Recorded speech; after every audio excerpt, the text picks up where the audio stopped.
안녕하세요. 생리학 교실의 박재영입니다. 만나서 반갑습니다. 이번 학기에 인국이 1에서 신경세포와 브레인에 대해서 함께 공부해 보도록 하겠습니다. 먼저 제 소개부터 하겠습니다. 저는 생리학 교실 부교수로 재직 중에 있고 2001년도에 김영대학교 의과대학에 입학하여 석사, 박사 과정을 거쳐서 현재 부교수로 재직 중에 있습니다.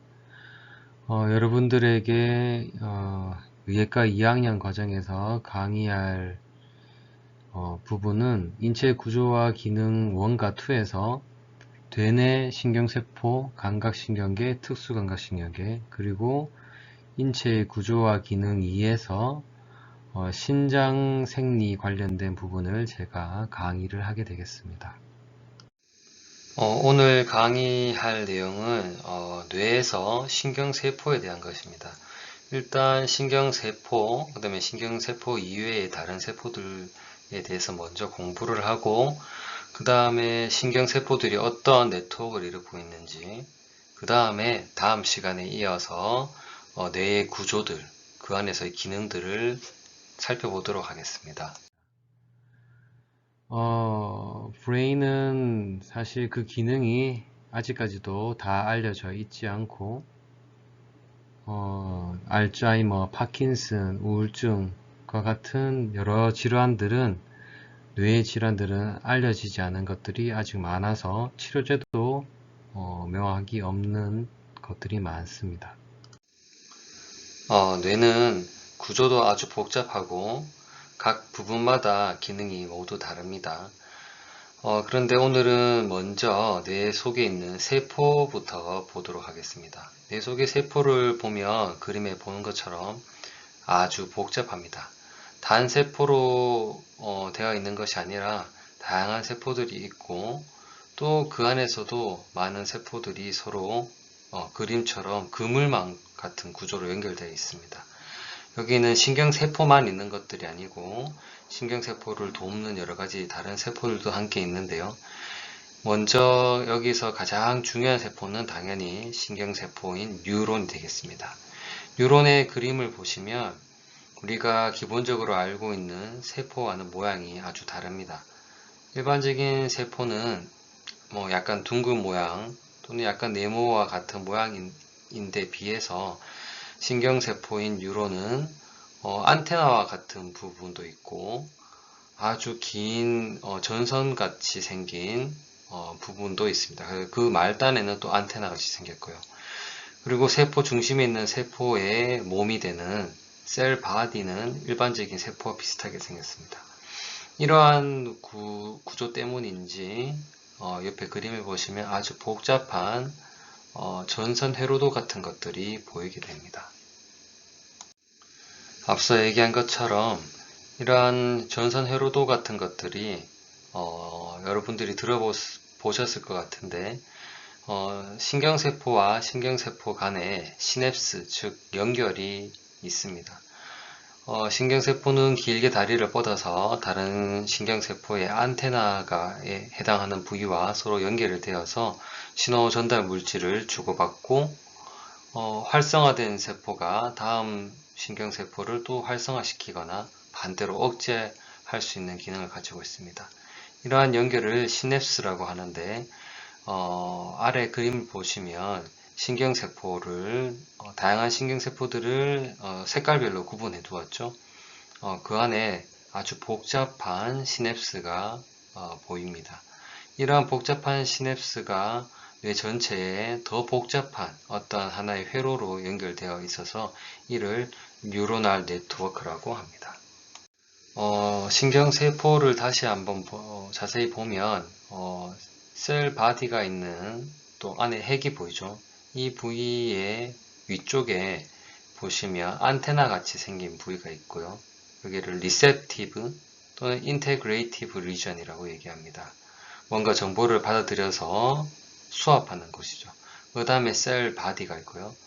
셀 바디에서 보면 밑으로 아주 긴 전선 같은 모양의 다리가 있는데 이것을 엑손이라 하고 뭔가 신경 전달 물질 또는 신경세포의 액션 포텐셜이 전달되는 부분이기 때문에 컨덕티브 리전이라고 합니다. 옆에 오른쪽 그림을 보시면 위쪽에 안테나 부위를 덴드라이트, 그 밑을 셀 바디, 그 아래의 부분을 엑손이라고 하고요. 엑손에서 다리가 더 뻗어나가서 다른 신경세포의 덴드라이트와 서로 연결되어 있는 시냅스가 있겠습니다. 먼저 덴드라이트는 신경세포도 세포마다 다 다양하게 다른 형태의 덴드라이트를 가지고 있습니다.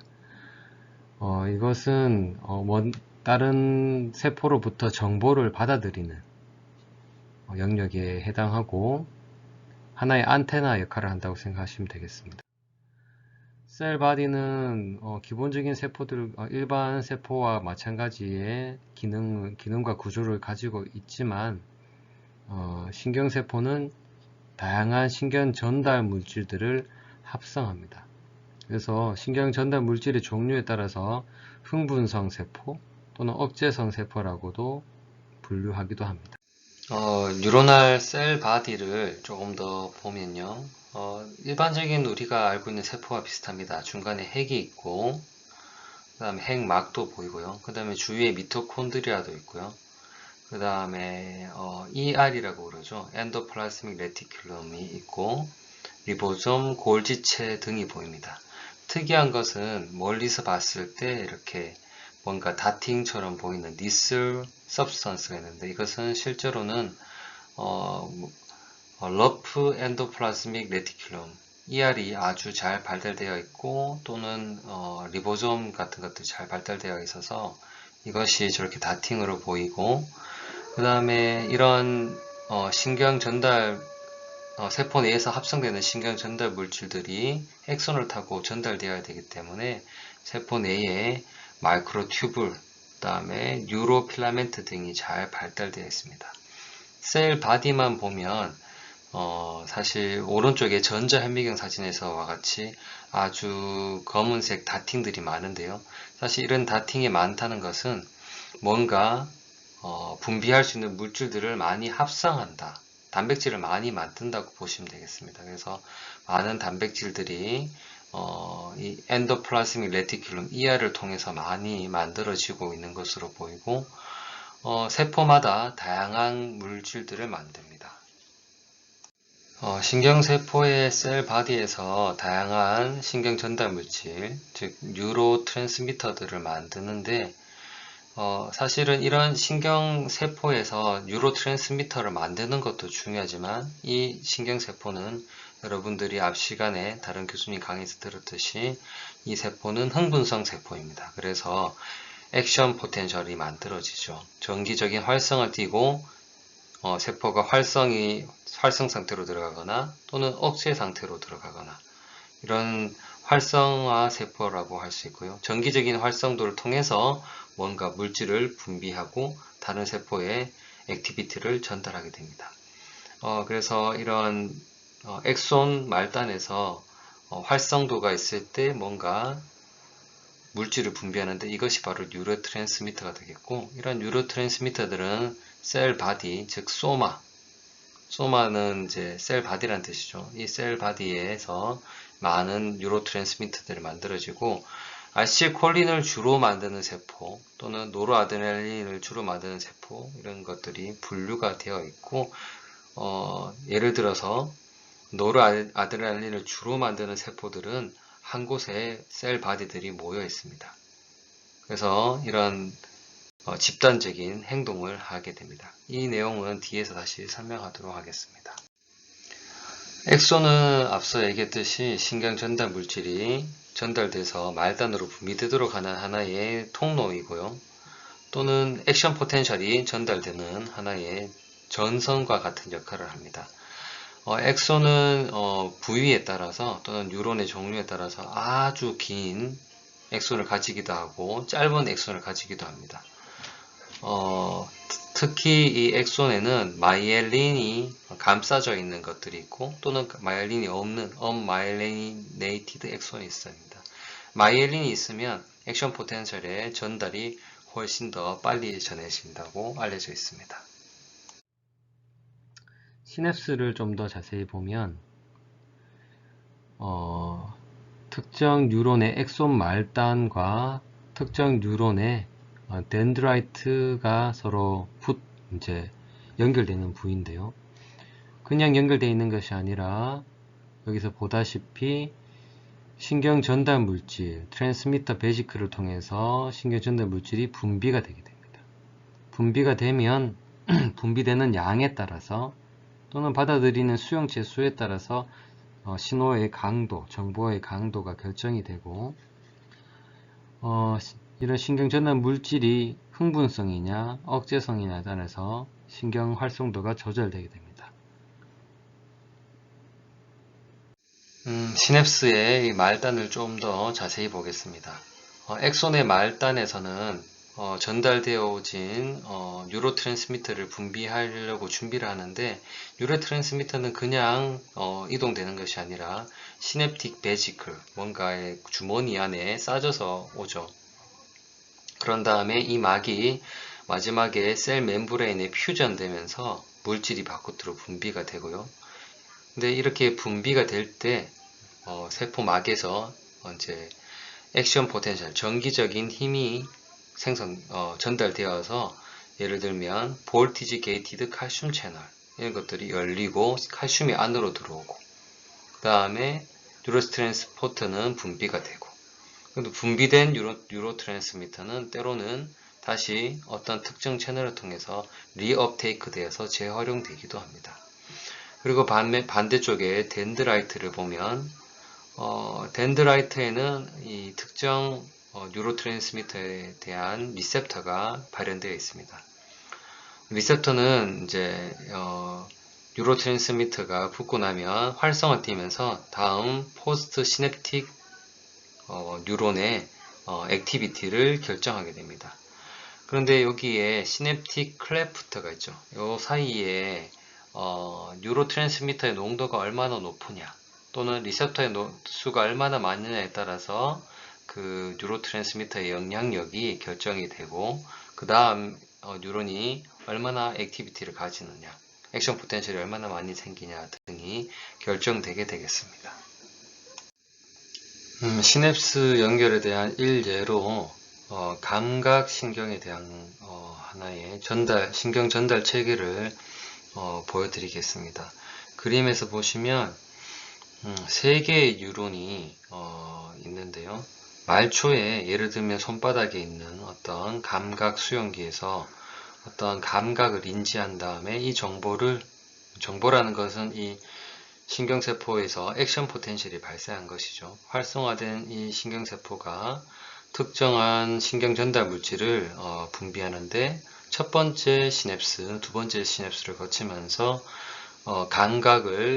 특정 감각을 담당하고 있는 뇌의 겉질, 즉 콜텍스에 최종적으로 정보를 전달하는, 액션 포텐셜을 전달해서 특정 물질이 분비되도록 하는 것이 바로 시냅스의 역할이라고 할 수 있겠습니다. 뇌 안에 있는 신경세포 간의 연결도 시냅스가 중요한 역할을 하고, 이러한 중추와 말초신경계의 연결도 시냅스가 중요한 역할을 합니다. 그 일례들을 몇 가지 가져왔는데요. 말단에서 느껴지는 감각들, 왼쪽 그림 보시면 pain, cold, pressure, touch 또는 근육의 수축이나 이완 또는 조인트의 움직임 등을 인지하는 감각들을 담당하는 감각신경들이 말초에 있습니다. 이런 말초에 있는 감각신경들이 척수를 타고 올라가면서 몇 번의 시냅스를 거쳐서, 몇 번의 신경세포들을 거쳐서 뇌의 특정 부분에 있는 감각 영역에 있는 신경세포의 정보를 전달하게 됩니다. 또한 오른쪽 그림을 보시면 이번에는 반대로 내려오는 것인데요. 뇌의 모터 에리아라고 운동을 담당하는 신경들이 있는 곳에서부터 해서 손에 가기도 하고 시상에 가기도 하고, 이렇게 해서 촉수를 통해서 우리 근육에 있는 말초 신경세포까지 전달이 됩니다. 전달이 되어서 우리 뇌에서 근육을 수축해라, 이완해라, 움직여라 등의 명령을 내리게 됩니다. 자, 이러한 시냅스는 너브 시스템, 뉴런 시스템의 가장 중요한 것 중 하나입니다. 왜냐하면 이런 시냅스를 통해서 뉴런끼리 커뮤니케이션 하거나, 또는 뉴런이 근육이나 내분비 세포에 정보를 전달하게 됩니다. 그래서 근육을 움직이게 하거나, 또는 내분비 세포에서 호르몬을 분비하게 하거나, 또는 신경끼리 연결이 되어서 정보를 전달하거나, 우리가 기억을 한다든지 여러 가지 기능을 수행하게 됩니다. 신경계의 특이한 점은 어떤 뇌가 아닌 어떤 특정 장기들은 신경세포와 달리 이렇게 시냅스가 없습니다. 그래서 단일 세포들이 주로 줄을 이루고 그 주변에 예를 들어서 세틀리트 셀이나 아니면 면역세포들이 있는데요. 그래서 특정 세포 자체를 치료하거나, 또는 단면으로 특정 장기를 잘라서 병리학적으로 특정 세포의 상태를 관찰합니다. 예를 들면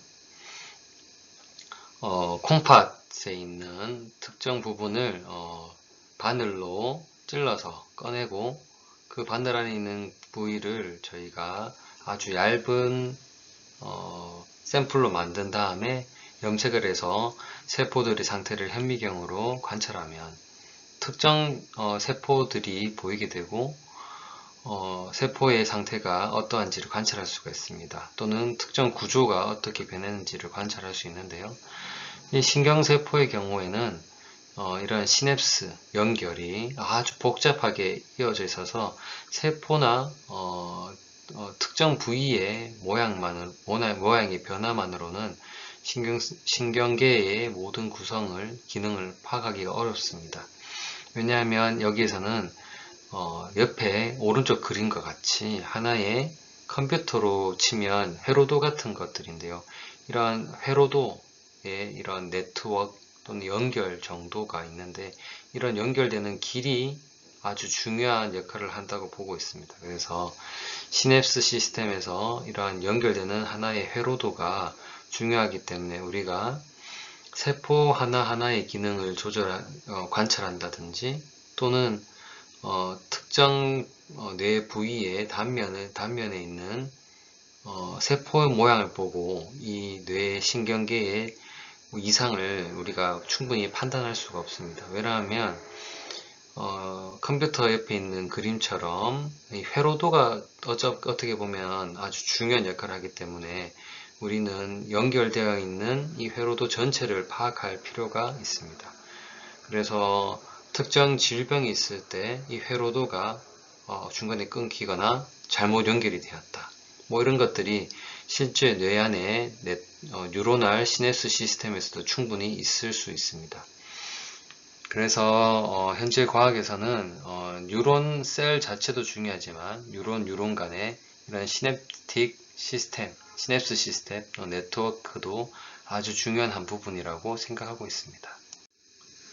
그래서 사람의 머리, 브레인 속의 뉴런들은 아주 복잡한 시냅스 시스템 네트워크를 가지고 있고, 이러한 네트워크가 예를 들어서 기억 회로도 있을 수 있고, 보상 반응 회로도 있을 수 있고, 특정 행동을 하는 회로도가 있을 겁니다.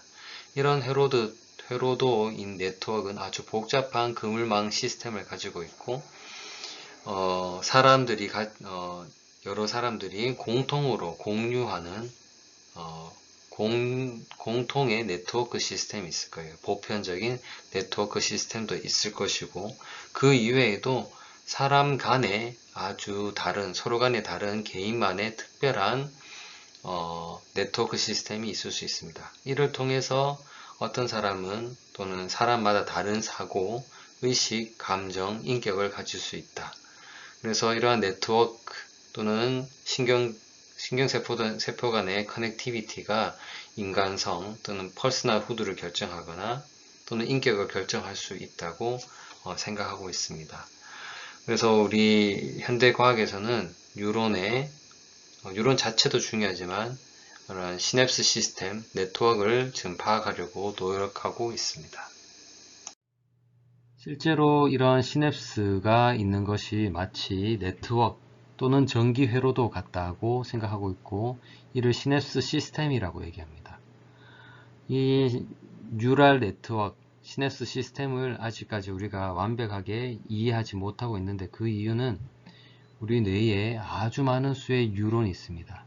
약 1천억 개의 뉴런이 있는데 시냅스 수는 그 10,000배 정도가 된다고 생각하고 있습니다. 즉, 한 개의 뉴런당 10,000개의 커넥션을 가지고 있는 아주 복잡한 신경 네트워크, 회로도를 가지고 있다고 생각하고 있고, 이런 복잡한 신경 회로도가 무언가 큰 중요한 역할을 할 것이고, 질병에서는 이러한 신경 회로도가 손상이 되거나 또는 사람마다 이런 네트워크가 다를 것이다 라고 생각하고 있습니다. 우리 머릿속에 있는 복잡한 뉴런의 네트워크를 사실 파악하지 못하고 있었는데 오바마 대통령 때 아주 큰 연구 프로젝트가 시작됐습니다. 뇌 속에 있는 복잡한 이런 회로도를 모두 이해할 수 있도록 파악해보자. 그리고 컴퓨터 또는 인공지능이나 이런 IT와 연결을 할 수 있는 것도 연구해보자. 뭐 이런 취지의 브레인 이니셔티브라는 큰 프로젝트가 시작되었습니다. 그림에서도 알 수 있겠죠. 그래서 회로도를 브레인하고 붙여서 뇌의 회로도도 파악하고 IT와의 융합도 해보자는 것을 목적으로 삼았습니다. 브레인 이니셔티브 중에 아주 다양한 연구들이 있겠죠. 그 중에 대표적인 것이 커넥톰입니다. 그림에서 보시면 뭔가 뇌를 위에서 봤거나 앞에서 봤거나 옆에서 본 것 같은 구조이긴 한데 실타래처럼 생겼죠. 이게 바로 어떤 뇌의 연결, 커넥티비티를 모식화한 것들입니다. 이런 지도 하나의 연결 지도를 파악하는 프로젝트가 커넥텀 연구인데요. 휴먼 커넥텀 프로젝트는 사실 이 브레인 이니셔티브의 아주 중요한 연구 프로젝트였고, 커넥텀 프로젝트는 거의 다 완성이 되었지만 사실은 그 하나하나의 회로가 또는 연결이 어떠한 기능을 다 가지고 있는지 또는 어떠한 질병과 연관이 되어 있는지까지는 아직 다 파악하지는 못했습니다. 그래서 이것은 어떻게 보면 하나의 해부학적인 연결 지도라고 할 수가 있고, 일부 기능을 포함은 하고 있지만 아주 좀 거시적인 기능을 나타내고 있습니다. 그것을 좀 더 설명을 해보면요. 커넥톰은 왼쪽을 하나의 방법이 왼쪽으로 가면 해부학적인 어떤 연결을 찾는 건데, 브레인을 아주 얇게 썰어서 조직학적으로 이미징을 만드는데 좀 더 아주 확대를 해서 실제로 시냅틱 클레프트 또는 시냅스가 연결된 부위 이런 것들까지도 확대해서 보면서 해부학적인 연결을 찾는 거죠. 그래서 그것을 이렇게 정보화해서 브레인 네트워크를 하나의 이미지로 만드는 작업이고요. 오른쪽으로 가는 이쪽은 보면 우리가 Functional MRI라는 것이 대표적인 방법인데, MRI를 찍으면 뇌의 혈류량을 측정할 수가 있는데, 또는 구조도 볼 수 있죠. 근데 혈류량의 증감을 확인하면 뭔가 그 부위에 활성도가 증가했다는 것을 간접적으로 알 수가 있는데요. 특정한 그림을 보여주거나 특정한 대화를 할 때 어느 부위에 뇌의 활성도가 증가하는지, 혈류가 증가하는지 이런 것들을 측정하는 것들 또는 뇌파를 측정할 수도 있고요. 이런 어떤 깨어있는 동안에 특정한 자극을 보고 어느 부위가 활성도를 띠는지를 아래의 그림처럼 정보화를 한 다음에 이미지로 바꾼 것이 하나의 또 커넥톰 분석 방법이 되겠습니다. 이것을 밝히는 커넥텀을 밝히는 개요는 두 가지입니다. 크게 하나는 해부학적으로 아주 얇게 뇌를 자른 다음에 눈으로 보면서 그 연결을 찾아가는 거죠. 그 다음에 하나는 뇌의 기능을 보면서 예를 들어서 어떤 사진을 봤을 때 뇌의 세포가 흥분되는 또는 뇌의 세포가 대사가 증진되는 부위들을 연결해서 하나의 커넥션을 찾는 것들입니다. 그래서 그 지도를 합쳐서 하나의 네트워크를 분석하는 거죠. 그래서 첫 번째 보시면 휴먼 브레인을 작은 걸로 자르고 더 얇게 자른 다음에 전자현미경 수준의 이미지로 보고 이것들을 색깔을 칠해서 하나하나 연결해서 새로 재조합해서 어떤 구조적인 연결고리를 만드는 겁니다. 다음은 Functional MRI라고도 흔히 얘기하는데 특정 자극을 보거나 특정한 행동을 하면서 뇌의 대사를 지금 혈류의 양이나 대사가 변하는 것들을 촬영하는 겁니다. 그래서 특정 자극에서 함께 흥분되거나 억제되는 위치를 연결해서 하나의 매핑을 커넥션을 그리는 겁니다.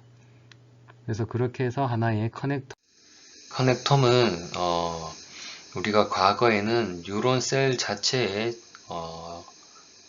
기능이나 또는 이상을 주요 과제로 삼다가 그 이후에 어떤 회로도가 더 중요할 수 있다는 것에 초점을 맞춘 연구가 되겠고, 현재는 해부학적인 연결은 정상적인 뇌에서 어떠한 연결이 되어 있는지 모두 밝혀져 있지만, 기능적인 측면에서는 어떠한 MRI를 이용하였기 때문에 좀 더 거시적인 특정 부위에 기능이 증감이 있을 수 있다는 것을 커넥톰에 표현하였기 때문에 실제로 우리가 원하는 특정 세포 또는 특정 단백질 수준의 활성도를 알 수는 없습니다. 그래서 아주 좀 거시적인 단위의 기능이 접합된 커넥톰, 즉 뇌회로도가 현재는 알려져 있고, 앞으로는 질병이 있을 때 또는 이것보다 좀 더 미시적인 단백질이나 세포 단위의 것까지 알 수 있는 커넥톰이 앞으로도 더 밝혀질 것으로 기대하고 있습니다. 그래서 이것의 주요한 요지는, 학생들이 알아야 되는 중요한 요지는, 뇌에 있는 세포는 세포 자체도 중요하지만 이렇게 커넥티비티, 연결 정도가 중요하고, 연결 정도가 잘못 연결되었거나 또는 기능을 하지 못하는 연결이 있는 것 자체도 우리의 뇌에 있는 어떤 뇌에서 발생하는 질병과 깊은 연관이 있을 수 있다는 것을 꼭 기억했으면 좋겠습니다. 지금부터는 뉴로널 셀, 뉴론 자체도 보겠지만 신경세포 주변에 글리알 셀들이라는 것들이 있어요. 이 세포들이 무엇인지 알아보고, 그 다음으로는 뉴론 셀들은 특정 뉴로트랜스미터들을 만드는 세포들끼리 집단적인 어떤 행동을 합니다. 그것이 뉴로모듈레이션인데, 뉴로모듈레이션이 무엇인지에 대해서 알아보겠습니다. 그림 왼쪽에 뇌를 보면 뇌의 절단면이죠. 그래서 앞에서 우리가 보고 있다고 생각하시면 되는데, 여러분이 잘 알듯이 좌뇌, 우뇌가 있고, 중간에 절단을 해보면 이렇게 안쪽에 백색질, 화이트 마터, 그다음에 바깥쪽에 회색질, 그레이 마터가 있고, 바깥쪽이 겉질이죠. 그래서 이것을 콜텍스라고 합니다. 근데 왜 바깥쪽이 콜텍스가 이렇게 회색으로 보일까요? 이 회색으로 보이는 이유가 바로 여기에 신경세포 뉴론의 소마, 즉 셀 바디가 모여 있기 때문입니다. 그리고 중간에도 보면 이렇게 회색으로 보이는 부위들이 있죠. 이런 곳에 주로 셀 소마들이 모여 있다고 보시면 되겠고요.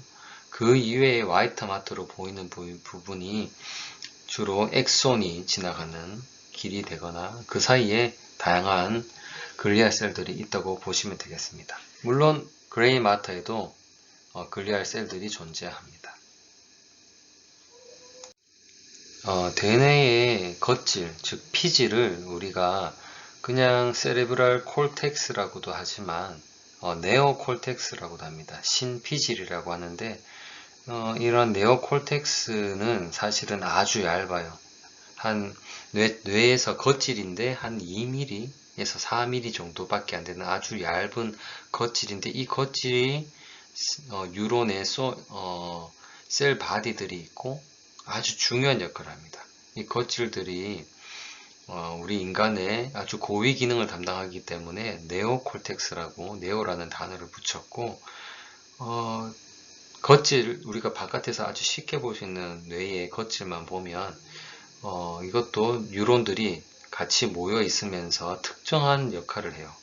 안에 속질이 아니라 겉질에 있는 뉴런 콜텍스의 뉴런들이 보시면 앞쪽부터 볼까요? 보면 계획하고 어떤 것들을 결정하고 깊은 사고를 하고 논리적인 판단을 하는 것들이 들어있고 그 뒤에는 모터 컨트롤, 그 뒤에는 감각, 또 보면 워드 포메이션도 있고 그다음에 청각, 단어 결정, 단어를 표현하는 거, 그다음에 감정, 그다음에 뒤에 보면 비전도 있죠. 이런 식으로 아주 고위 기능들이 어디 있냐면 대뇌에 2에서 4mm 밖에 되지 않는 콜텍스의 겉질에서 이 모든 기능을 담당하고 있고 겉질에 주요 뉴런들이 있는데 얘들은 특정 구역에서 집단적인 어떤 행동, 예를 들면 워드 포메이션에 관여한다든지 특정한 주요 기능들을 담당하고 있습니다. 네오콜텍스의 뉴런들은 조직학적으로도 볼 수 있는데 이 네오콜텍스는 정의를 보시면 6개의 층으로 되어 있는 얇은 겉질이라고 알려져 있고 고위 기능을 담당합니다. 여기에 세포들이 그냥 무작위로 뉴런들이 있는 것이 아니라 약간의 모양과 층을 띠고 있어요. 그래서 6개의 층으로 구분할 수가 있고 조직학적으로 그 다음에 세포의 모양들도 보면 호리존탈한 것들도 있고 뉴런 셀들이 어떤 것들은 예를 들면 버섯 모양이죠. 퓨지폼 같이 생긴 것도 있고 피라미달 모양처럼 생긴 것들도 있어요. 이런 세포들이 조직학적으로 뭔가 다른 기능 또는 연결을 가지고 있고 그 다음에 이것을 또 여기서 끝난 것이 아니라 이런 6층의 분류된 세포들이 어디와 연결되어 있는 것까지도 해부학적으로는 알려져 있습니다. 6개의 층에 각각의 세포들이 있고 그 중에 일예들을 오른쪽 그림에 다루고 있습니다. 예를 들면 특정 세포죠. 이 세포도 피라미달 뉴런을 빨간색으로 나타낸 것 같은데요. 5번 레이어에 있는 피라미달 셀은 보면 어디에 연결되어 있다는 것을 주로 정리를 해두었고 그 다음에 예를 들면 살라무스에서 5번 레이어에 있는 뉴런과는 연결될 때 중간에 인터 뉴런으로 이니비토리 뉴런이 주로 연결될 수 있다. 이런 것들이 어느 정도 조직학적, 해부학적으로 알려져 있습니다. 그렇지만 이런 네오콜텍스의 뉴런들이 저렇게 조직학적으로 세분화해서 어떤 기능을 담당하고 어디가 연결되어 있는 것까지 여러분들이 알 필요는 없고요. 우리는 좀 더 거시적으로 예를 들면 프론탈 로브라고 하죠. 앞쪽에 있는 콜텍스에 있는 뉴런들은 어떤 기능을 수행하는지, 모터 컨트롤을 담당하는 부위는 어디에 있으면서 여기 뉴런들은 어떤 부위와 연결이 되어서 있는지 등등 이런 조금 더 거시적인 것들을 앞으로 공부를 하면 되겠고 그것은 다음 강의에서 제가 조금 더 다루도록 하겠습니다. 이번에는 이어서 뉴런 셀 주위에 있는 다른 글리알 셀들에 대해서 이야기해 볼 텐데 오른쪽은 말초신경계예요. 여기는 신경 주변에 세틀리트 셀 또는 수초를 형성할 수 없는 스반셀 정도가 있고요. 중추신경계에는 좀 더 복잡합니다. 뉴런 주변에 보면 마이크로글리알 셀, 아스트로사이트, 올리고덴드로사이트, 에펜다이멀 셀이 있습니다. 이런 세포들이 아주 서로 간에 지지 역할도 하고 막 연결이 되어 있죠. 복잡한 형태로 있어서 좀 더 그 각각의 기능을 알 필요가 있습니다. 센트럴 너브 시스템의 그림을 다시 보겠는데요. 뉴런 셀에 이러한 마이엘리네이션을 도와주는 것으로 보이는 게 바로 올리고덴드로사이트죠. 그리고 주변에 뭔가 대식세포 작용을 할 것처럼 생긴 게 바로 마이크로글리아입니다. 그 다음에 중추신경계에 있는 베스큘러 혈관을 감싸고 있는 모양으로 있는 게 아스트로사이트입니다. 그 다음에 여기 보면 세레브로 스파이널 플루이드라고 해서 뇌척수의 주변을 감싸고 있는 것이 앞서 말씀드렸던 에피다이멀 셀이 되겠습니다. 말초에서는 좀 더 심플한 구조를 가지고 있습니다. 그래서 셀 바디 주변에 세틀리트 셀이 있고요. 그 다음에 수초를 형성할 수 있도록 쯔반셀이 감싸고 있습니다. 뉴로글리아에 대해서 조금 더 얘기를 해보면 글리아라고도 불리기도 하고 글리알 셀 또는 뉴로글리아라고 불립니다. 중추신경계나 말초신경계에서 뉴론 셀이 아닌 다른 셀들을 뉴로글리아라고 우리가 통칭해서 얘기하고, 또 하나의 특징은 뉴론들은 일렉트리컬 임펄스를 만드는 반면에 뉴로글리아들은 일렉트리컬 임펄스를 만들지 않습니다. 뉴로글리아 셀들은 신경계의 호메오스테이시스를 형성하고 유지하는 데 기여하고, 마이엘린을 형성하고, 또 뉴론을 서포트하거나 프로텍션하는 데 역할을 합니다. 특히 중추신경계의 글리알 셀은 앞서 말한 대로 올리고덴드로사이트, 아스트로사이트, 마이크로글리아, 그 다음에 에펜다이멀 셀이 있고, 말초에는 두 가지 쯔반셀과 세틀리트 셀이 있습니다. 역할들을 조금 더 다시 말하면, 뉴론을 주변에 감싸고, 그다음에 위치에 고정시키는 홀딩하는 역할을 하고요. 그러니까 뭔가 백그라운드를 서포트하는 역할이죠. 두 번째는 뉴트리언트나 옥시젠 등을 공급하는 역할. 세 번째는 뉴론이 다른 뉴론들과 커뮤니케이션 하는데 마이엘린 같은 것도 통해서 좀 더 강화시키거나 돕는 역할. 마지막은 뉴론 주변에 이런 패소젠이나 이런 이물질 또는 감염원들을 제거시키거나, 또는 죽은 뉴론이죠, 데드 뉴론 같은 것들을 제거하는 역할을 합니다. 추후에 마이크로글리아 얘기할 때 조금 더 자세하게 얘기하도록 하겠습니다. 에펜다이멀 셀은 뇌 속에는 이제 척수액이 있어요. 척수액은 이제 척추에도 있고요. 스파이널 코드, 그 다음에 뇌의 중간에 벤트리클이라는 공간이 있습니다. 그래서 이것을 벤트리큘러 시스템이라고도 하는데요. 이런 뇌의 어떤 공간, 벤트리클, 그 다음에 뇌 척수의 스파이널 코드에도 어떤 센트럴 카날이라고 해서 척수액이 흐르는 곳이 있습니다. 그래서 벤트리클 시스템, 센트럴 카날은 서로 연결되어 있겠죠. 이러한 척수액이 있는 부위의 그 주변에 있는 상피세포, 뉴로 에피셀리얼 셀이 되겠습니다. 한 층으로 구성되어 있는 상피세포고, 그런데 이것을 우리는 에펜다이멀 셀 또는 에펜다이마라고 부르고요. 이 세포는 이제 보시면 그림에서 같이 실리아, 섬모 같은 것들이 발달되어 있고, 이쪽 섬모가 있는 쪽이 액체가 있는 벤트리큘 쪽이고 안에 CSF 뇌척 수액이 있겠습니다. 이 뇌척 수액을 만드는 것이 바로 에펜다이멀 셀이 되겠고요. 에펜다이멀 셀이 여러 연구들을 통해서 뉴로 리제네레이션, 즉 뭔가 새롭게 뉴런이 생성되는 것. 예를 들면 척추에 어떤 부상을 입고 나서 다시 약간의 어떤 회복이 되거나 아니면은 뇌에 스트로크 같은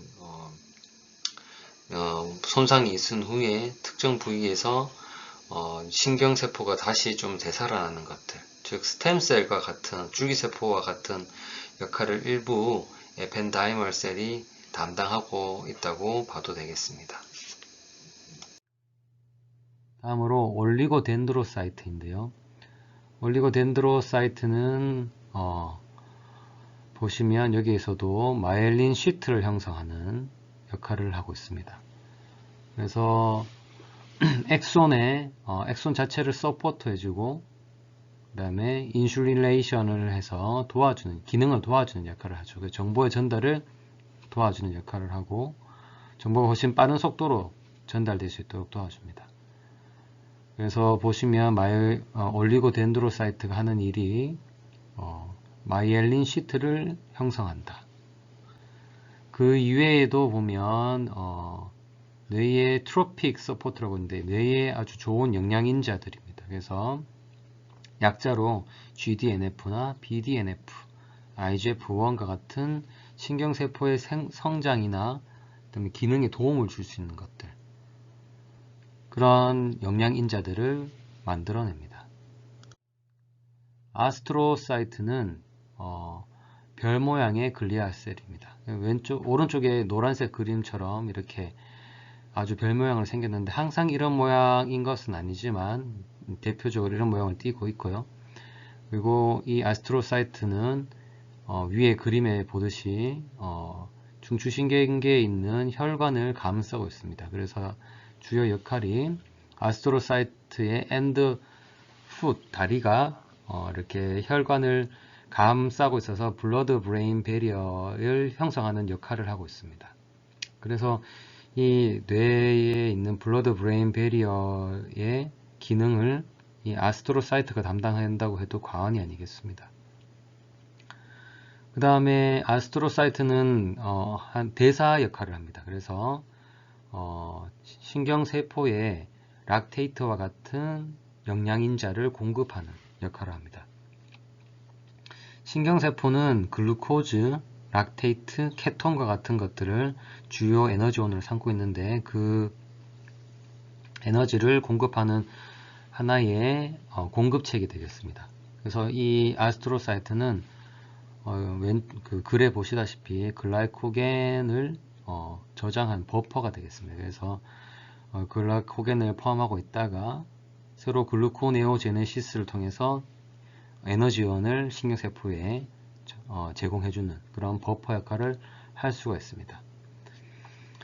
또 이 아스트로사이트는 포타슘 채널을 많이 가지고 있어서 아주 높게 가지고 있어서 때에 따라서 신경세포에 포타슘을 제공해주는 역할을 합니다.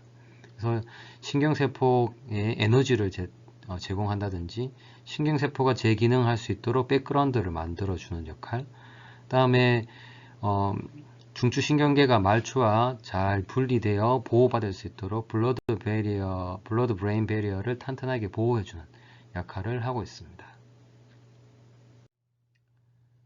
그 다음으로 마이크로글리아입니다. 마이크로글리아는 말초에서 특정 조직에 거주하는 마크로파지와 같은 역할을 합니다. 그래서 중추에서 아주 활성화된 면역 방어 기능을 하는 거죠. 대식 기능을 하고 있습니다. 그래서 중추신경계에 발생하는 여러 가지 노폐물, 다음에 이제 노화돼서 필요 없는 신경세포나 또는 불필요한 시냅스들을 제거해주고 감염원이 될 수 있는 것들도 잡아먹어서 제거해주는 기능을 합니다. 마이크로글리아가 단순하게 노폐물만 제거하는 것이 아니라 방금 말씀드렸듯이 필요 없는 뉴런이나 다음에 필요 없는 뉴런 간의 연결, 즉 시냅스를 제거해 줌으로써 어떤 특정 기억을 강화시키거나 필요 없는 기억은 제거해서 우리 뇌의 기능을, 기억 기능을 더 향상시켜주는 것도 담당하고 있습니다. 그러므로 마이크로글리아가 단순히 면역 시스템만 담당한다고 말하기에는 훨씬 더 많은 중요한 기능을 담당하고 있다고 말할 수 있겠습니다. 자, 다음으로는 뉴로모듈레이션에 대해서 얘기할 건데요. 뉴로모듈레이션은 앞서도 얘기했지만 특정 뉴로트랜스미터들을 만들어내는 뉴런들이 같이 군집을 이루고 몰려 있고요. 이 뉴런들이 뉴로트랜스미터를 분비를 하고 다음 세포에게 뉴로트랜스미터를 통해서 신호를 전달하는 과정에서 주변에 많은 뇌의 영역에 이 특정 뉴로트랜스미터들의 이펙트를 이렇게 디퓨즈하게 뭔가 확산을 통해서 이렇게 전체적인 뇌 전체에 영향을 미치는 것을 뉴로모듈레이션이라고 합니다. 그래서 이 반응은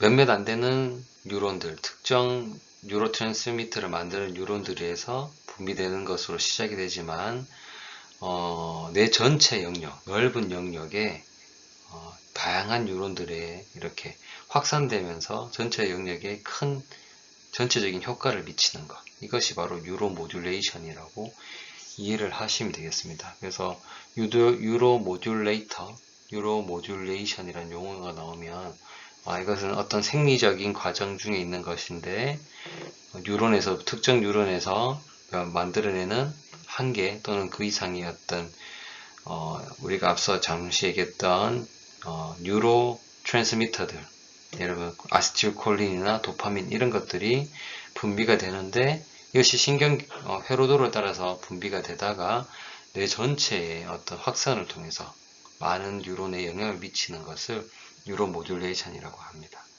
그래서 이거를 슬라이드 가장 아래줄에 보시면 어떤 말이 있냐면 볼륨 트랜스미션이라는 말이 나와요. 넓은 볼륨 전체에 어떤 영향을 미친다고 해서 볼륨 트랜스미션이라고도 합니다. 뉴로모듈레이션의 일예 중에 하나를 얘기해 보겠는데요. 하나는 바로 브레인스템에서 시작되는 어떤 각성, 우리가 잠에서 깨어나거나 일어나게 되는 각성에 대한 것인데요. 브레인스템에는 왼쪽 그림을 보시면 멀티플 센터라고 얘기하고 그게 안에 자세히 보시면 이름들이 몇 가지가 보이죠. 이것은 우리가 흔히 핵이라고 얘기합니다.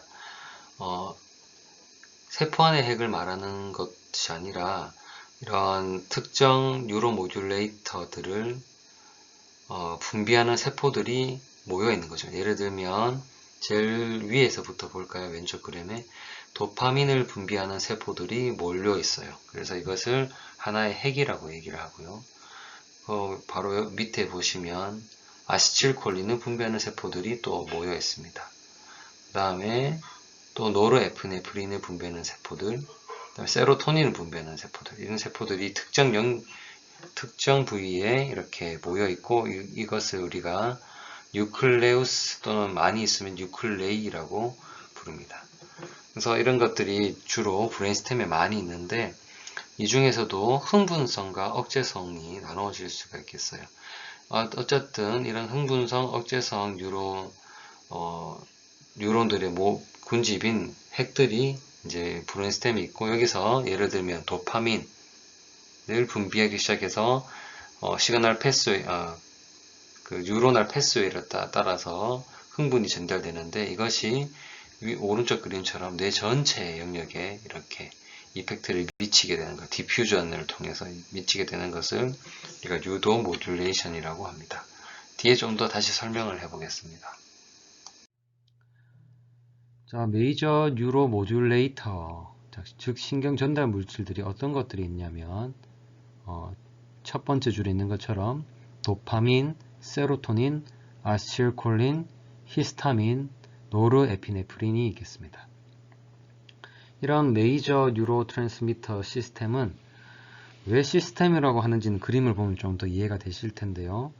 노르아드레날린 시스템, 그 다음에 도파민 시스템, 세로토닌 시스템, 그 다음에 콜리너직 시스템이라고 합니다. 그 이외에도 중요한 것들은 글루타메이트, 가바, 글라이신 등등이 있습니다.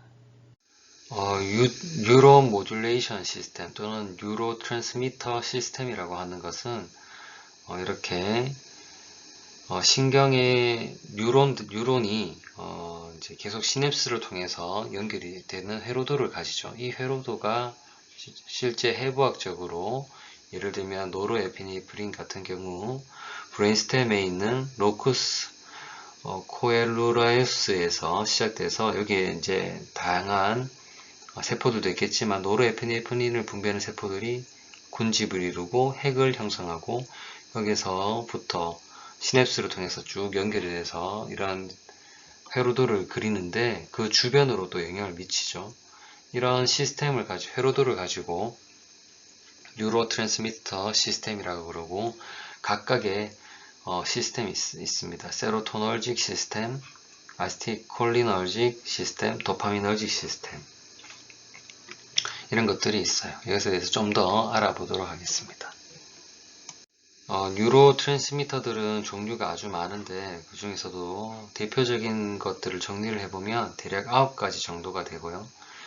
이 중에서 앞에 한 7가지 정도는 지금 얘기를 해보겠습니다.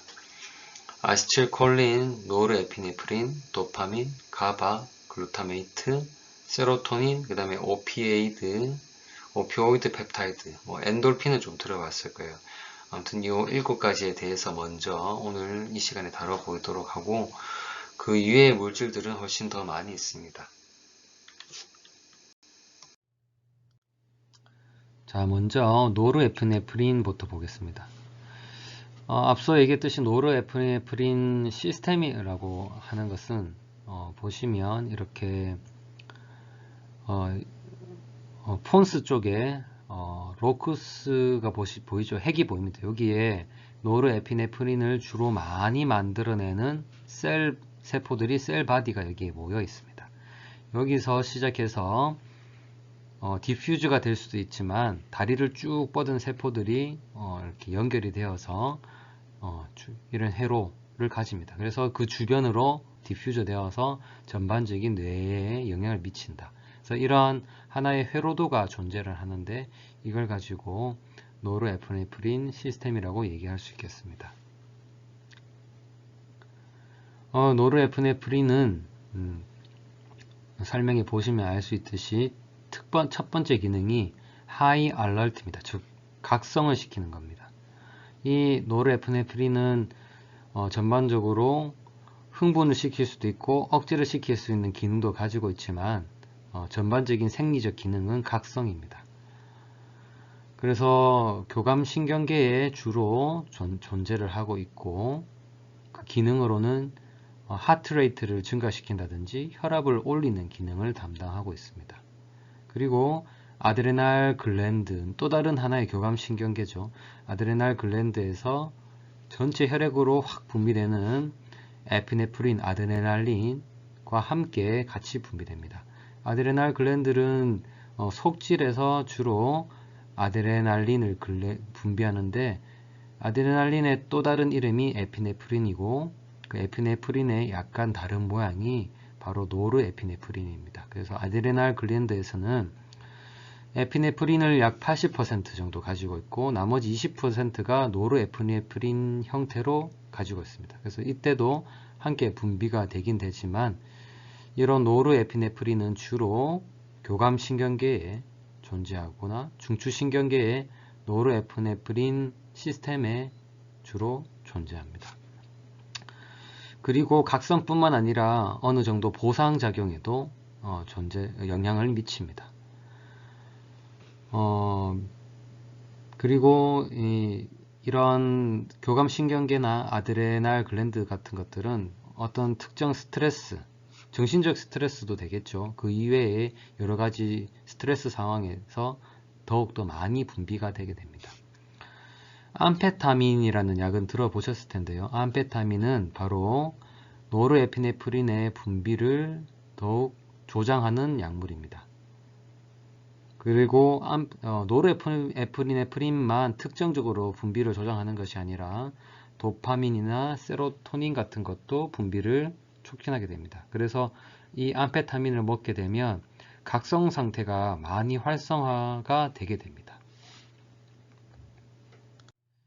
아세틸콜린을 만들어내는 세포의 군집도 보시면 주로 폰스에 있고 그 다음에는 하이포살라무스 주변에 이렇게 있습니다. 근데 이렇게 엑손을 통해서 여러 가지 네트워크가 있고 그 주변의 세포들로 똑같이 뉴로모듈레이션 이펙트를 미치게 됩니다. 이 아세틸콜린은 주로 주 기능 중에 첫 번째로 기억해야 되는 게 머슬, 모터 컨트롤입니다. 사실 모터 컨트롤을 하기 위해서 말단에서 이렇게 오른쪽 그림에 보인 것처럼 최고 말단의 마지막 뉴런이 근육과 이렇게 맞닿아 시냅스를 이루면서 근육의 수축 이완을 조절하는데요.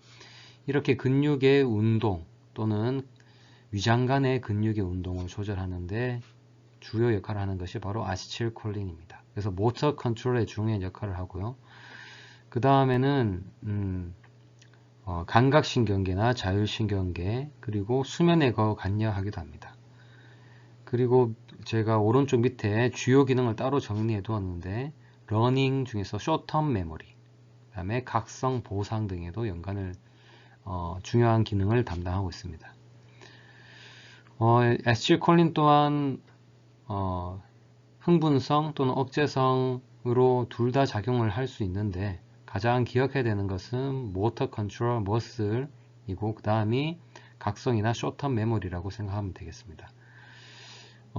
식물의 독인 큐라레나 햄록 같은 독들은 어떤 역할을 하냐면 우리 근육을 마비를 시킵니다. 왜 마비를 시키냐면 아세틸콜린 리셉터, 근육에 있는 아세틸콜린 리셉터를 블로킹함으로써 근육이 움직일 수 없도록 막는 거죠. 아세틸콜린에 의해서 수축을 하는데 이것을 막는 역할입니다. 그리고 우리가 잘 아는 독 중에서는 보툴린이라는 독이 있습니다. 이 독을 따르게 말하면 보톡스가 되겠죠. 이 보툴린 독을 우리가 인간에게 치명적이지 않게 약간 모디파이 한 것이 바로 보톡스인데요.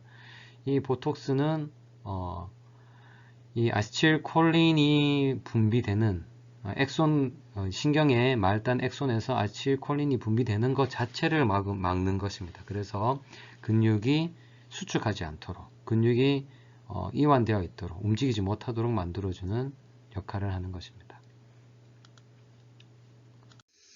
다음으로 도파민에 대해서 이야기해 보겠습니다. 도파민은 이니비토리 뉴로 트랜스미터이고요. 꼭 기억해야 될 것이 그림 밑에 보시면 운동, 그 다음에 보상입니다. 이 두 가지가 도파민의 대표적인 기능인데 그림을 먼저 보시면 브레인스템 근처에 보면 벤트럴 태그멘탈 에리아라는 것이 있죠. 여기에 이제 도파민을 분비하는 뉴런들이 많이 모여 있어요. 여기서 시작된 신호는 보면은 프리프론탈 콜텍스라 해서 앞쪽으로 가죠. 여기에 관여되는 어떤 기능은 도파민의 기능은 바로 보상입니다. 보상이란 건 어떤 일을 행해주고 나서 행복한 기분이 드는 거죠. 어떤 일이 완수되거나 한 그런 이벤트 이후에 행복함을 느끼는 건데 좋은 의미에서는 도파민이 아주 좋은 보상의 물질이 되겠습니다. 그래서 예를 들어서 어떤 일을 공부나 어떤 운동이든 뭔가를 하고 나서 내가 성취했을 때 도파민이 분비되면서 아주 기분 좋은 느낌을 받을 수가 있겠죠. 하지만 코카인이나 그 다음에 마약 또는 헤로인, 알코올, 그 다음에 우리가 잘 알고 있는 담배, 니코틴도 도파미너직 시스템을 액티베이션 시켜가지고 프리프론탈 콜텍스에서 좀 과도한 보상 반응을 기분 좋게 되는 보상 반응을 유도합니다. 그래서 뭐 술이나 니코틴, 담배는 이제 흔히 어떤 일이 있은 후에 술, 담배를 하고 나면 약간 기분이 좋으면서 보상을 받는 느낌을 얻을 수가 있겠죠. 이게 다 부작용이 있을 수가 있습니다. 그 다음에 또 이러한 보상과 관련이 조금 있을 수 있는데요. 프론탈 로브, 앞접에 있는 전두엽인데요. 전두엽의 도파민의 농도가 너무 과하게 높을 때, 흔히 우리가 말하는 정신분열증 또는 조현병이라고 하는 스키조프레니아의 환자들은 프론탈 로브, 즉 전두엽의 도파민 농도가 과하게 높고요. 그래서 도파민을 블록하는 약을 치료제로 쓰기도 합니다. 그 다음에 오른쪽 그림에 보시면 도파미너지 시스템 중에서 손해 쪽에 바로 앞에 있죠. substantia nigra. 이 부위에서 도파민이 많이 만들어지고, 이것은 위쪽에 베이잘 갱글리아라는 우리의 뇌 속에 있는 어떠한 영역으로 전달이 됩니다. 이것은 사실 우리 몸의 운동을 조절하는 부위거든요. 그래서 운동을 조절하는 부위라서 여기에 만약에 substantia nigra에 도파민이 부족하게 되면, 그렇게 되면 파킨슨이라는 질병에 걸리게 되고, 이 파킨슨 병의 특징은 트레머라고 하는 머슬 트레머, 즉 근육이 아주 계속 이렇게 떨림이 생기는 거죠. 그다음에 조절되지 않는 운동, 그래서 걸음걸이도 조절되지 않아서 총총 걸음을 걷기도 하고, 운동이 마음대로 조절이 쉽게 되지 않는 여러 가지 증상들이 나타나게 됩니다. 그래서 이 도파민은 substantia nigra 쪽에 있는 어떤 운동과 관련된 것, 운동의 조절 능력의 주요한 물질이고, 그 다음에 프리프론탈, 전두엽에 관련돼서는 보상, 그 다음에 또 정신분열병과 관계가 있다는 것을 기억하시면 되겠습니다. 다음은 세로토닌입니다. 세로토닌은 이것도 또한 이니비토리 뉴로 트랜스미터입니다. 그리고 세로토닌의 주요 기능은 이모션과 무드입니다. 그래서 세로토닌이 부족하면 우울증에 걸립니다. 그래서 우울증 환자에서 세로토닌이 부족하고요. 그 다음에 또 많이 부족한 경우에는 우울증뿐만 아니라 식욕이 증대가 되고 수면에 장애가 생기게 됩니다. 오른쪽 그림에 보시면 세로토닌을 주로 분비하는 것들이 브레인스템에 주로 핵이 있습니다. 라페 뉴클레이라고 하죠. 그래서 이것은 각성 시스템과도 연관이 있으며 SSRI 액션이라고 적혀 있는데 그것에 대한 설명을 다시 드리겠습니다. 네 번째 단락에 보시면 프로작이라는 약물, 이름 보시면 Selective Serotonin Reuptake Inhibitor라고 해서 SSRI인데요. 오른쪽 그림을 보면서 설명하겠습니다. 예를 들어서 세로토닌이 엑소온 말단에서 분비가 되면 세로토닌 리셉터에서 세로토닌을 받아들입니다.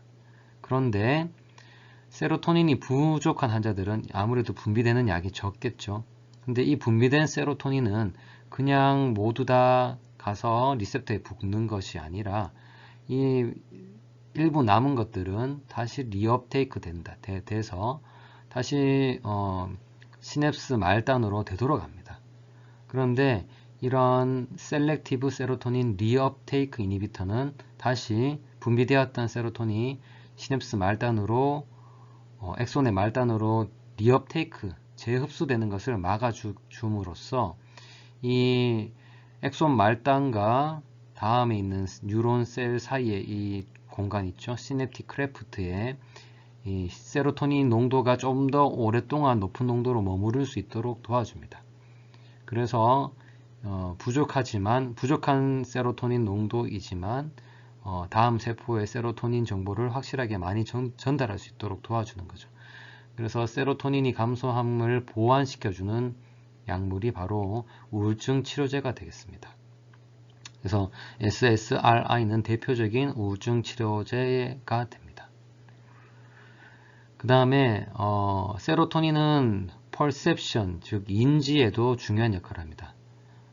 우리가 잘 아는 들어본 적이 있는 LSD 또는 필로폰, 엑스터시 같은 이런 것들은 전부 다 어떤 할루시네이션을 만들어내는 것들이죠. 이런 것들은 바로 세로토닌 리셉터에 이 약물들이 대신 붙어가지고 세로토닌이 이런 퍼셉션 패스웨이 시그널을 전달하지 못하도록 블로킹합니다. 그러면 이제 제대로 인지를 하지 못하고 인지 감각이 떨어지니까 할루시네이션이 나타난다든지 뭐 이런 것들이 일어나게 됩니다. 자, 그래서 다시 요약을 하면 세로토닌은 이모션, 무드, 그다음에 포만감 같은 에피타이트, 수면 체온 이런 데도 관여한다고 기억하시면 되겠습니다. 자, 그 다음엔 가바입니다. 가바는 어떤 약자입니다. 감마 아미노 뷰티릭 액시드의 약자인데요. 이것도 대표적인 이니비토리 뉴로트랜스미터입니다. 가바는 흥분성 뉴로트랜스미터를 브레이크를 걸어주는 역할입니다. 그래서 흥분성을 억제해주는 역할, 하나의 브레이크로 작용하는데 흥분이 너무 계속되면 바로 anxiety와 같은 불안이 발생하게 됩니다. 불안 또는 과도한 흥분을 브레이크 걸어주는 역할이 바로 가바라고 생각하면 됩니다. 가바는 보면 조금 다른 모양이죠. 오른쪽 그림에 보시는 것처럼 시작점도 좀 다르고요. 전반적인 뇌에 영향을 미치는 그림이 살짝은 시스템이 다릅니다. 그래서 가바가 부족하다. 그러면 뉴런의 흥분성이 쉽게 브레이크가 되지 않겠죠. 그래서 불안, anxiety 같은 것들이 나타나고 불안 장애의 대부분이 가바가 부족합니다. 또 우리가 뇌전증 또는 옛날에는 간질이라고 불렀던 이 뇌전증에서는 뇌의 특정 부위에서 가바가 부족합니다. 그래서 발리움 또는 다이아제팜이라고 부르는 약물이 가바의 역할을 향상시켜주는 약물인데요. 이런 발륨 같은 것들이 예전에 에필랩시 또는 에필랩시와 같은 데도 치료약물로 사용되기도 했고 불안의 치료제로 사용되기도 했습니다. 다음은 글루타메이트입니다. 글루타메이트는 가바에 비해서 비교적 흥분성 신경 전달 물질입니다. 그리고 중추신경계에 아주 가장 흔하게 존재하는 물질이고 주요 기능은 cognitive function, 인지능이고요. learning and memory, 우리 뇌에서 가장 중요한 기능이죠. learning and memory의 중요한 기능을 담당하고 있습니다. 또한 글루타메이트는 과한 경우에 신경세포에 아주 톡식하게 작용해서 신경세포를 죽일 수도 있습니다. 그래서 브레인 데미지나 스트로크가 같은 어떤 상황이 되면 이 글루타메이트가 과하게 나오기 때문에 신경세포들을 죽일 수도 있고 ALS라고 근위축 측삭 경화증과 같은 이런 질병에서는 과도한 글루타메이트 형성이 되기도 합니다. 다음은 엔돌핀입니다. 엔돌핀은 많이 들어보셨을 것 같은데 우리 몸에서 만들어지는 내인성 엔도지니어스 몰핀입니다. 하나의 우리 몸속에서 자연적으로 만들어지는 마약이라고 생각하시면 되겠습니다.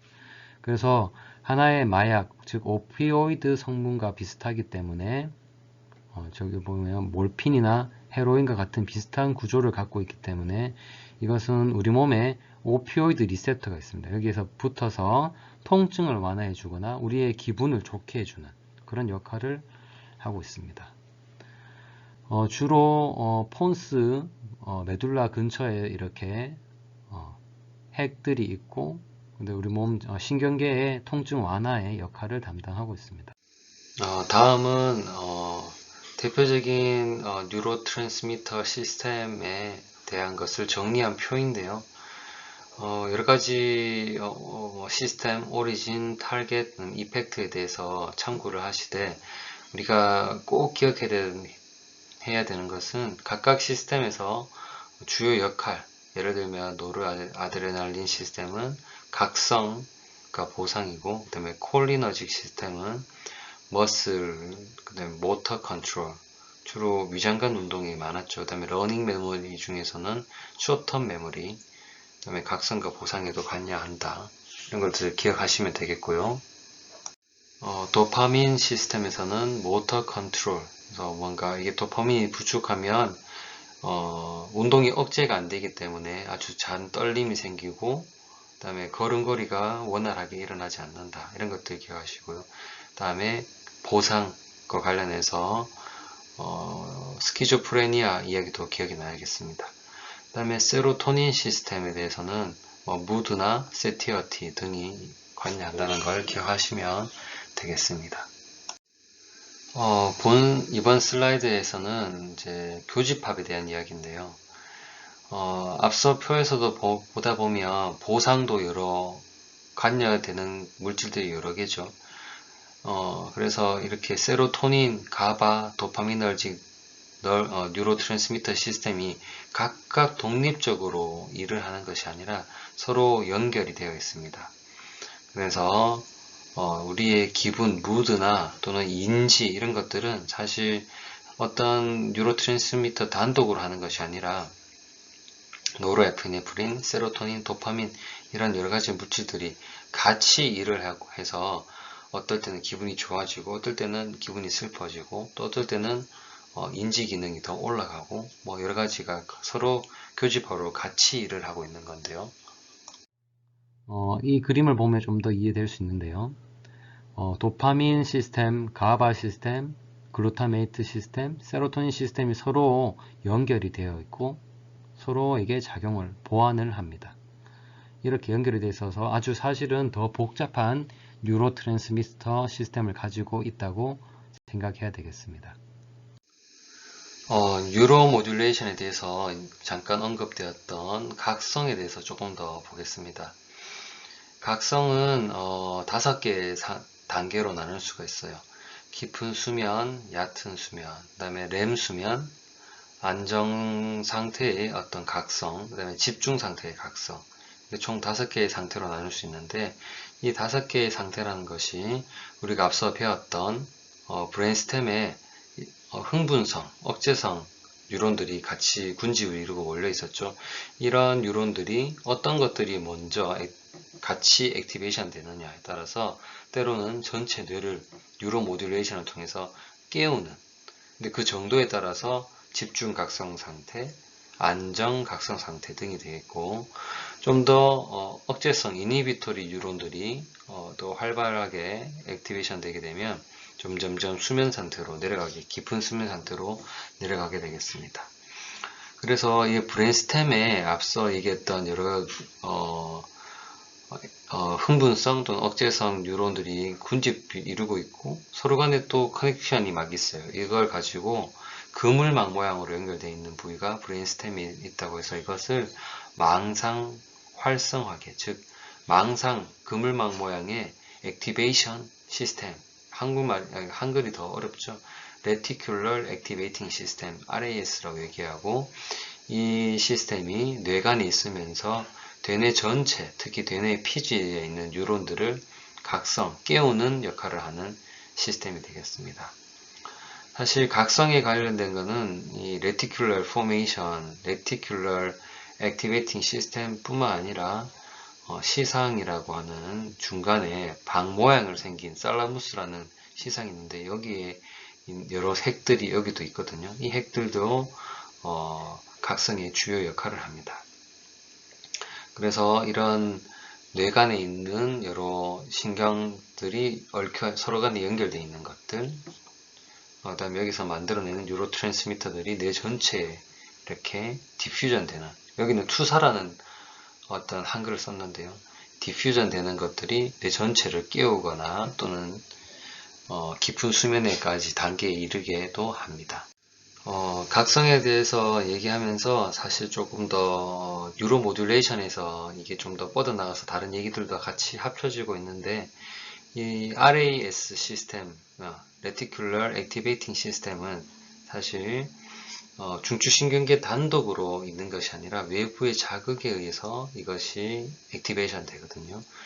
첫 번째가 그림에서 보다시피 눈으로 들어오는 자극, 즉 빛과 같은 거겠죠. 자다가 깰 때 눈으로 빛이 들어온다든지, 또는 귀로부터 소리가 들어온다든지, 또는 밑에서부터 말초에서 올라오는 여러가지 감각신경, 터치, 페인, 템퍼러처 등등의 감각신경계들이 지나가는 것들이 다 어디를 통과하냐면 이런 레티큘러 포메이션, 레티큘러 액티베이팅 시스템을 지나갑니다.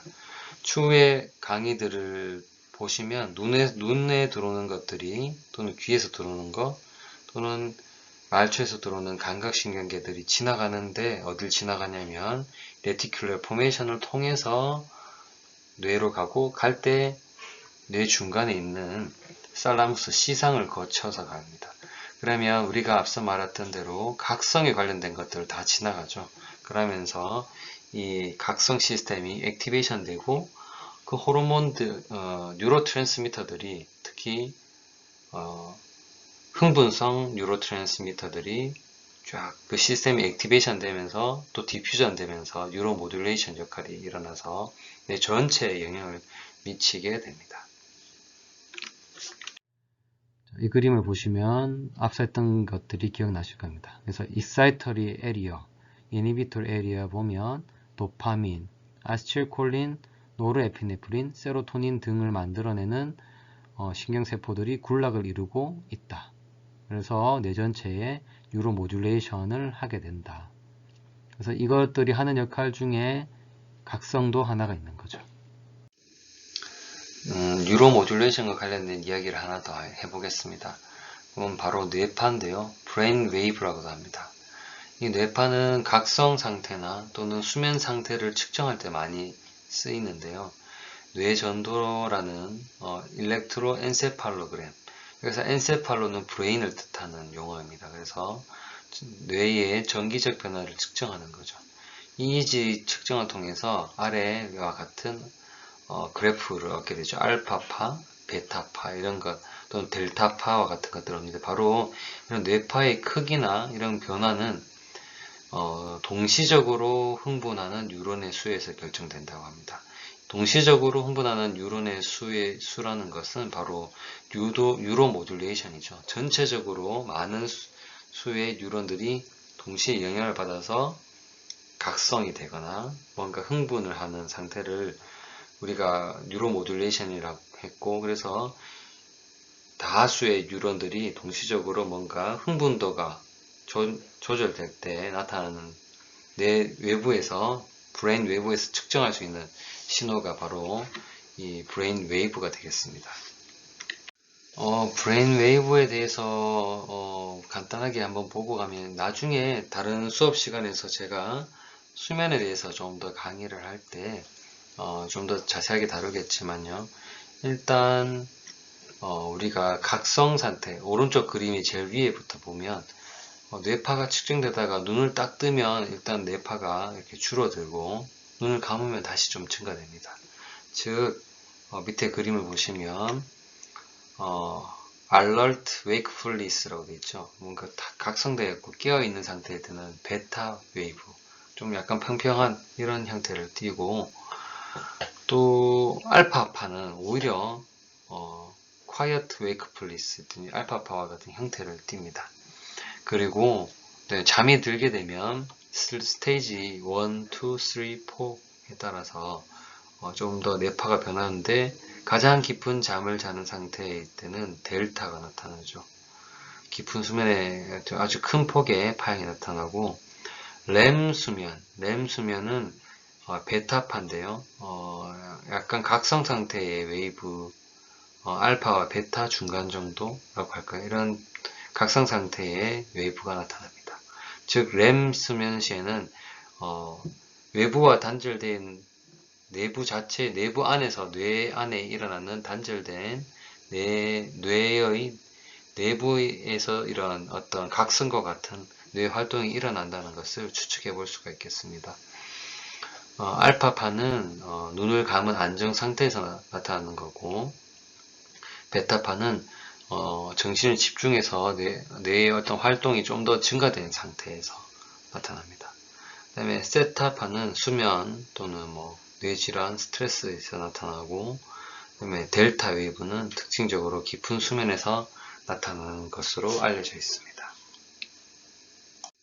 이상으로 오늘 뉴론에 대해서도 좀 더 알아봤고, 그 다음에 뉴론을 지지해주는 뉴로글리알 셀들, 그 다음에 뉴론들이 어떻게 연결되어 있으며 그 복잡도가 얼마나 중요한 것인지, 즉 커넥티비티가 얼마나 중요한지에 대한 의의를 알아봤고요.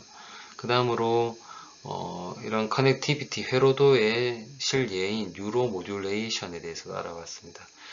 이 뉴로 모듈레이션이란 것은 실제로 서로 연결된 것 이외에 그 영역의 밖의 영역에까지 디퓨전 되면서 전체 뇌 영역에 영향을 미치는 것들을 말하고 있죠. 그래서 오늘 배웠던 것들에 대해서 조금 더 자세하게 배울 시간이 아마 다른 강의에서 있을 겁니다. 그래서 오늘은 전체적인 개요와 개념을 잡는데 초점을 맞추었으면 합니다. 수고하셨습니다.